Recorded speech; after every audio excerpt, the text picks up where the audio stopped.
Olá pessoal, tudo bem com vocês? Papo de hoje, atualização da Prio. Vou tentar fazer da Enalta também logo aqui para vocês. Então a gente vai falar sobre rentabilidade das empresas no ano junto ao petróleo. E depois eu vou falar um pouco sobre papo macro, DXY, petróleo Brent. E aí a gente termina com a Prio na análise técnica para você de curto prazo. Dá uma olhadinha quais são as oscilações no ciclo de alta, baixa ou lateralização da digníssima Prio. Certo, pessoal? Bom, vou passar pelo disclaimer aqui rapidinho. E eu acho que eu vou para eu vou para aquele gráfico de novo, só para mostrar para vocês a foto atual. Eu venho compartilhando esse gráfico, a evolução do mesmo, né? Porque hoje eu falo com vocês dia 26 de setembro, segundona chuvosa aqui em Jundiaí. Mas, em determinado momento, a Petrobras, por exemplo, estava rentabilizando 70%, enquanto que o petróleo estava aqui em 10, 12. E a pergunta era, pessoal, vale $1 milhão ou $1 bilhão, né? Porque hoje milhão já não vale tanto. Quem que vai fechar a boca de jacaré? Vai fechar a boca de jacaré o petróleo subindo e alcançando a Petrobras ou a Petrobras descendo e alcançando o petróleo? Por hora, tá? A distância é muito grande ainda de ambas, mas pelo menos os movimentos estão ordeiros. Petróleo sobe, a Prio sobe, a Petrobras sobe. O petróleo desce, a Petrobras desce. A última semana foi caracterizada aí pelo PMI forte norte-americano, pela reunião do Fed, sendo muito contracionista, né? Duro aí com as condições monetárias. Então, as commodities sofreram e o dólar voou, tá? No ano, pessoal, ainda o trade é petróleo. Vejam aqui, Petrobras sobe 54%, PetroRecôncavo 49%, Prio 40%, tá?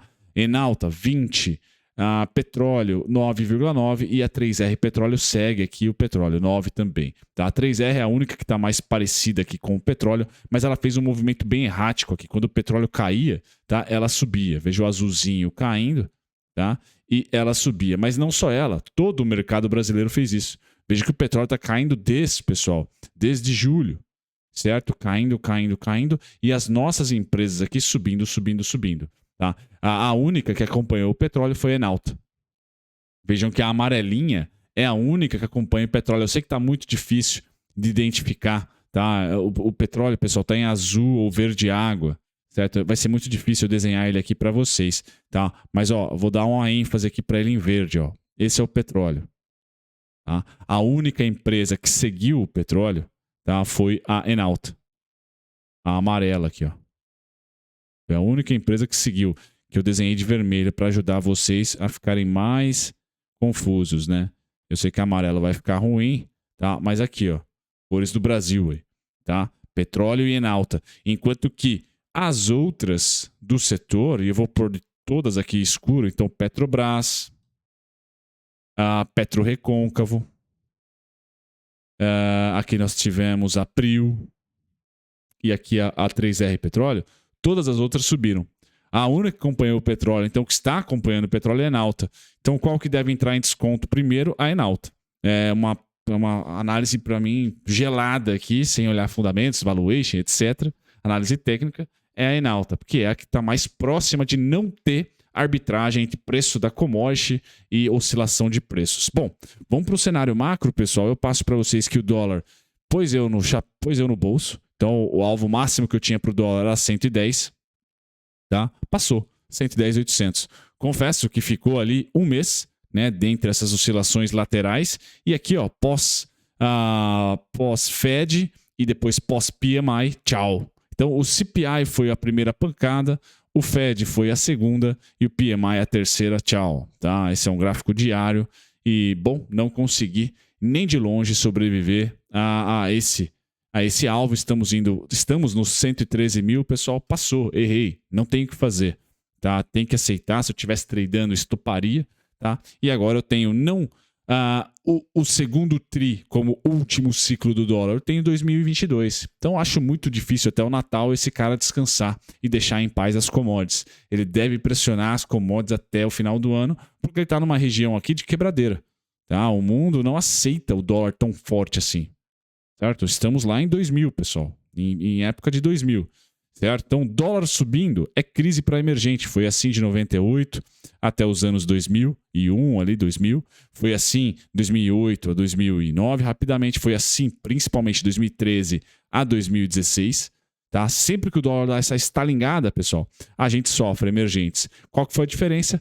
crise Rússia e Ucrânia, que subiu aqui alguns grãos e subiu também o petróleo. Então a gente conseguiu segurar uma boa balança, tá? Mas o petróleo já caiu bastante e tende a cair mais. Esse dólar nessas alturas, pessoal, machuca não só nós, mas machuca também muita economia forte.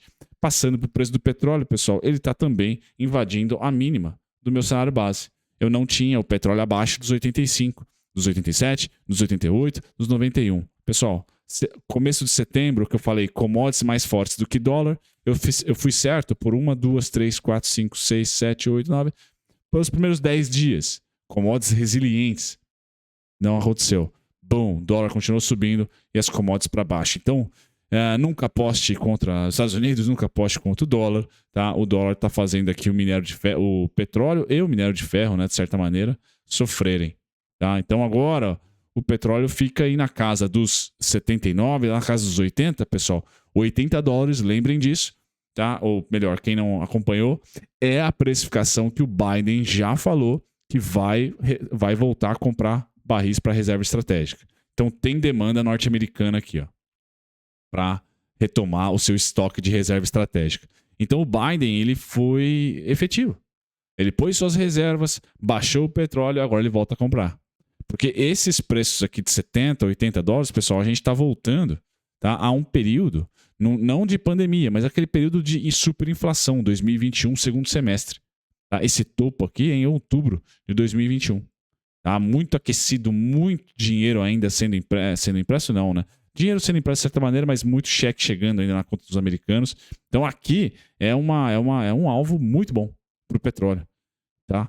Acho que todo mundo está contente, importadores e exportadores. Beleza? Finalizando, pessoal, com o gráfico da Prio. Então vejam, né, o petróleo caindo e aqui no Brasil as coisas subindo. Tá? Então essa boca de jacaré hoje abriu. Você tem que acreditar que o petróleo vai voltar a se recuperar para manter aqui uma arbitragem legal. Tá? Então a Prio, ainda vou colocar, pessoal, alvo, porque ela também tem fato relevante, né? Alvo 31,19, 31,22.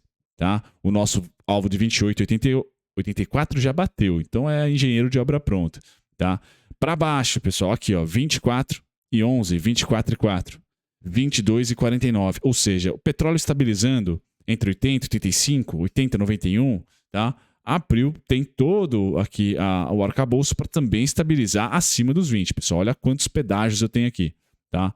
Então a gente vai ter que esperar o dólar enfraquecer, só não vejo tão cedo. Eu achava que seria em setembro. Não foi, pessoal. Vamos ver outubro, tá? Enquanto isso, você vai apertando os stops e o petróleo, por sua vez, deve estabilizar. Tá? Não deve também ir para o sul de maneira louca, deve estabilizar entre 80, porque tem aqui demanda forte, principalmente de Ulsan, para repor as suas reservas estratégicas. O Biden falou, não sei se era 85 ou 80 dólares, que ele ia começar a repor. Tá? Então a Prio, pessoal, para o rally natalino, ela pode frustrar você, na minha opinião, até os 22,49.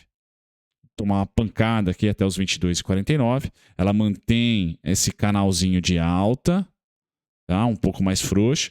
E é bom começar a estudar, na minha opinião, indicadores de momentum, como, por exemplo, o OBV. Vamos ver se eu consigo pesquisar o OBV aqui. OBV, você também o IFR, mas o OBV acho que é melhor, tá? Para a gente tentar identificar. O IFR, ele está fazendo nova mínima, quer dizer, uma alta mais baixa que a anterior, enquanto que o preço fez uma alta dupla. Então começa a ser um pouco divergente aqui, ó. O IFR já querendo romper mínima, certo? E os preços ainda não romperam mínima, tá? Já o OBV não dá ainda grandes sinais. Então o timing não está a favor dos vendedores, tá? O OBV não dá nenhum sinal, pra falar a verdade, tá? O OBV não dá nenhum sinal. Por hora não dá nenhum sinal, tá? O único sinal é que temos um topo mais baixo aqui do que o anterior, mas isso foi em maio. Tá aqui assim, mais ou menos. Então, não. Perdão, foi em setembro. Então, tá. Um topo duplo no OBV, topo duplo no preço. Então, OBV, pessoal, sem sinal. Sem sinal nenhum, a gente pode considerar aí sim. Tá aqui esse topo de maio, agora sim. Esse topo de maio, que nos preços é um topo triplo, no OBV tá menor. Tá menor.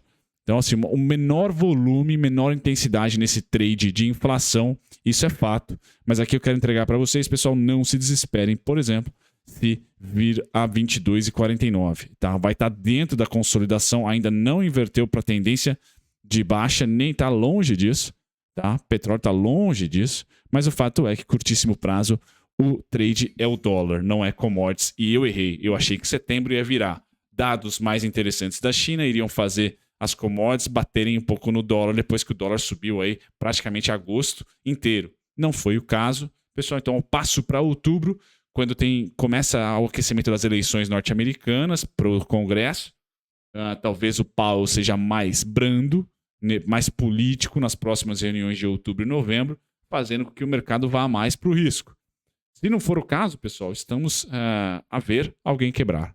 Tá? Porque dólar caro do jeito que está, forte do jeito que está, aumenta as dívidas dos países, das empresas e tira um pouco da competitividade dos Estados Unidos.